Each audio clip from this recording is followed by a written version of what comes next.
mga mahihirap na pamilya. 2 billion pesos sa input subsidy para naman sa mga magsasaka at mangingisda at TESDA scholarship para sa 30,000 bagong scholar. Nangako rin po ang Pangulo na magpapatupad ng mga reforma sa pagdinig ng labor cases at magsasagawa ng mas madalas na konsultasyon sa labor sector. Ang hirap ng sector pagawa. Ilan yung labor organization? Naku, dalawang kita mo, maging sila yung watak-watak.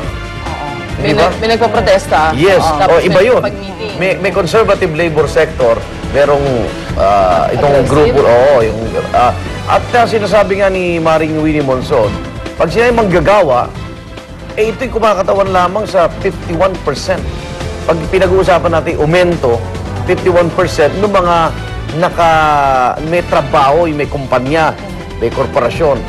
Yung halos kalahati niyan, ito yung mga self-employed na wala mga benepisyo. Kaya pag pinag-uusapan yung dagdag sweldo, 51% lang ng labor force ang pinag-uusapan daw doon. Hindi sila counted kasi kunwari per arawan sila per day. Depende dun sa kung sino yung employer of the day nila. Kaya hindi din sila maidadawit or masasama dun sa wage increase kung sakali. Samantala, may bago na naman tayong pasanin sa ating almusal. Tataas na naman po ang presyo ng loaf bread na Pinoy Tasty. Uy, pero masakit din to ha. Ayon mismo sa presidente ng Philippine Baking Industry Group na si Walter Co. Piso ang itataas ng presyo ng Pinoy Tasty simula Mayo 9. Ibig sabihin mula sa dating presyong 38 pesos, magiging 39 pesos na ito. Ang dagdag presyo na yan ay bunsod ng pagtaas ng presyo ng harina. Naabisuhan naman daw nila ang Department of Trade and Industry sa kanilang gagawing price increase. Tsaka 1 peso is not that bad. Okay na siya.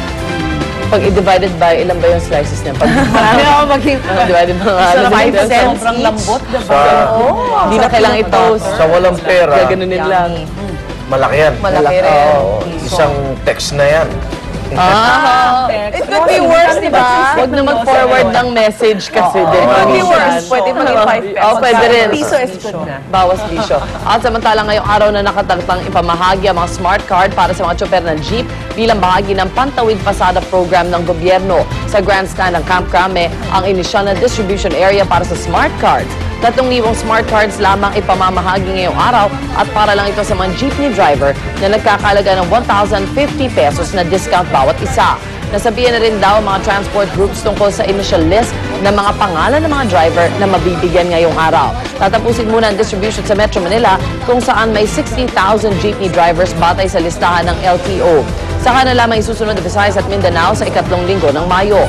Isusunod na lang din ang mga tricycle driver dahil ang DILG ang namamahala dito. Tataka lang ako, yung madalas sumama sa mga protesta na grupo, na jeep, ni driver, ba? Kukunin nga nila yung smart cards na yan. Kung maninindigan sila, ayaw nila Protesta ka ng protesta di ba? Ayaw mo nga Tapos pero pag may 1.5, kukunin ba nila yung smart Nung cards? unang nilabas itong balita ito, ayaw na agad nila. Hindi daw yun enough, hindi yun sapat. Okay, pasadaan naman natin ang mga... tulong din yun. Laki nun, Pasadaan naman natin ang mga aksyong balita sa umaga ito sa ating Ronda Reports.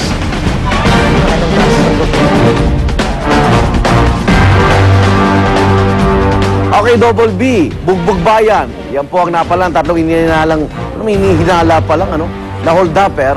Matapos silang makorner ng mga barangay tanod at taong bayan sa Santa Cruz, Maynila, kagabi. Ang detalye ng balitang yan, narito po sa Ronda Report ni Dante Perelio. Dante! Yes, Igan, bugbog na ang inabot ng 3 kilabot na hold-upper matapos masakote ng mga rumespondeng mga barangay tanod at taong bayan sa Maynila pasado alas 10 kagabi. Kinilala ang mga sospek na pawang miyembro ng Sige-Sige Komando Gang na sina Jose Flores, Veron Amonillo at Joel Samson. Igan, sa kwento ng 22 anyos na biktimang itago na lamang natin sa pangalang May, naglalakad raw siya pauwi ng bahay galing sa pinagtatrabuhang mall dakong alas 10 kagabi nang salubungin siya ng isang tricycle sa kanto ng Hiliños at Andulcia Street, Santa Cruz, Maynila, kung saan lula ng mga sospek. Matapos raw hablutin Igan ang kanyang bag na may lamang pera at cellphone, ay di pa raw nakontento ang mga sospek at pinunit ang suot nitong blouse na kasinupuan siya sa masaylang bahagi. Ang kabuang detalye ng report na yan, Igan, mamaya sa pagbabalik ko sa unang balita. Balik muna sa iyo, Igan. Maraming salamat, Dante Perelio. Samantala, patay po ang mayor ng Calbayog City na si Reynaldo Uy. Matapos barilin ng gabi ng Sabado. Ayon po sa inisyal na investigasyon, binaril ang alkalde habang dumadalo sa isang sayawan sa kapistahan ng isang bayan doon. Agad sinugod sa ospital si Mayor Uy pero binawian din siya ng buhay. Ayon sa medico legal, isang tama ng bala ng M16 rifle ang pumatay sa alkalde. politika ang tinitingnan anggulo sa insidente. Agad namang iniutos si Pangulong Noynoy Aquino ang agad ng paghuli sa mga taong nasa likod ng pamamaslang ng kanyang kapartido. Samantala matapos i-anunsyo ang pagbibitiw sa pwesto ni Ombudsman Mercedes Gutierrez noong Biyernes, sinabi ng Malacanang na wala pa naman daw napipisil na ipapalit sa naturang pwesto ang Pangulo. Ayon kay Deputy Presidential Spokesperson Abigail Valte, patuloy daw pinag-aaralan ng Pangulo kung sino irerekomendang papalit sa nag-resign ng Ombudsman. Pero inilarawan niya ang susunod na kapalit. Dapat daw ito toong nagpoprotekta sa mga tao, may integridad, may matatag na advokasya kontra korupsyon. At inimog din ng Palasyo Judicial and Bar Council na simulan na ang paghanap ng bagong ombudsman.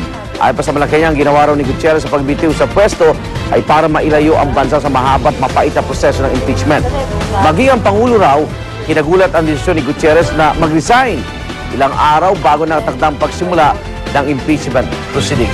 Pero ito ang ano niyan limbo niyan Kung sino may mapili ng Judicial and Bar Council, siyempre, mamimili din doon ng Pangulo Siya pa rin na magtatalaga ng ombudsman. Yes. So, ibig sabihin, nasa kanya yung poder niyan So, ito fixed term to. So, gaano naman tayo katiyak na, siyempre, may utang na loob yun Inalaga siya na ito'y talagang kikilos para parusahan yung mga korap. Hindi lang nung panahon ni Arroyo, kundi yung panahon. Hindi na kailangan kasi lagi nakatanaw doon kay Arroyo si Pangulo Nasa tabi-tabi lang niya Hanggang talagang... Nakaupo ngayon. Talagang, ay nako. Mahirap. Magsalamin siya para makita niya. Ang lapit, ang lalapit. Ba't tao alam siya hindi? Ay, ewan ko. Baka akala nag-reform na. Oo. Give a second chance. Pero hindi pa off the hook si Ombudsman Mercedes Gutierrez. Ay, hindi pa. Kung talagang... Kasi ang hirap nung si Ombudsman Mercedes Gutierrez, ang hirap ng posisyon niya. Lahat ng kasong ibinimintang sa kanya na umano'y di niya inaksyonan, nag-inhibit siya Ibig sabihin, ayaw niya makialam dahil nga doon sa pagiging close association doon sa Opol, ng Arroyo Opol, di ba? Kaklase siya ni Perjetable. So, nag-inhibit siya. So, isang kaso daw yon. Ngayon, kung ako hindi ako nag-inhibit, ginawa ko yung trabaho ko, ultimo kongreso, walang makitang direktang partisipasyon yung mag-asawa sa mga katiwalian. Walang makita Di absuelto. Hindi ako rin yun. Cargo ko rin yun ayaw mong parusahan Kasi gigil na gigil sila. Gusto na makita talaga nakakulong si Korea. Diba? Yun lang ang purpose niyan Tsaka sana, wag lang puro yun ang pagtuunan ng pamahalaan. Ako, madami pa pong dapat pagtuunan. Kasi yun nga yung napapansin ng tao, laging puro, parang nakatuon lang kay Arroyo ngayon ang Administrasyong Aquino. Alright, balita naman tayo mula sa Libya. Patay sa pinakuling airstrike ng NATO forces ang anak at 3 apo ni Libyan leader Muammar Gaddafi. Ayon yan sa ilang opisyal ng Libya, 3 missiles po ang tumama sa bahay ng bunsong anak ni Gaddafi na si Saif al-Arab. Nakaligtas naman si Gaddafi at ang kanyang may bahay. Mainamang itinanggi ng NATO na target nila ang pamilya Gaddafi. Ano kayang tagal na nito, Oo nga, ba't pinasabo kung hindi na target ang pamilya Gaddafi? O baka hindi yung mga bata. Yeah, but the couple, di ba? Ano Pero sila di ba, asawa. kung ikaw ay leader, pag ganyan ang pamilya mo, nasaktan na, mag-iisip ka na Tsaka pangalawang anak niya na to. Although yung isa ampon yung na damay before din doon sa airstrike. Titigil na siguro yan pag si Gaddafi na ang nasentuhan ng missile, di ba? No choice. At inilabas na po ang ilang official wedding photos ng bago kasal ng royal couple, sina Prince William at Catherine, Duchess of Cambridge. Ang mga naturang litrato, kuha ng official photographer na si Hugo Bernon. Kasama ng newlyweds sa picture ang British royal family sa kanan at ang Middleton sa kaliwa. At dito naman napapalibutan ang newlyweds ng bridesmaids at page boys. Samantala, hindi pa sinabi sa publiko kung saan ang honeymoon na William at Kate. Umalis daw sila sa Buckingham Palace sa London kahapon na umaga, sakay na isang helicopter. May isang picture silang dalawa sa internet ngayon kumakalat. Yung isa sa mga, sa balcony, yung babae. Nakaluhod siya. Hindi yung babae, yung isa sa mga, sa flower girls, nakaganon siya. Board na board. Oo. Parang sama-sama na loob niya. Habang nakikis yung couple, nakaganon siya. Pero Sorry, iingay kasi ng tao pamangkin nila yun? Hindi, yung isa, yung lalaking isa, anak ng dating nanny ni Prince William. Oo. Iba-iba.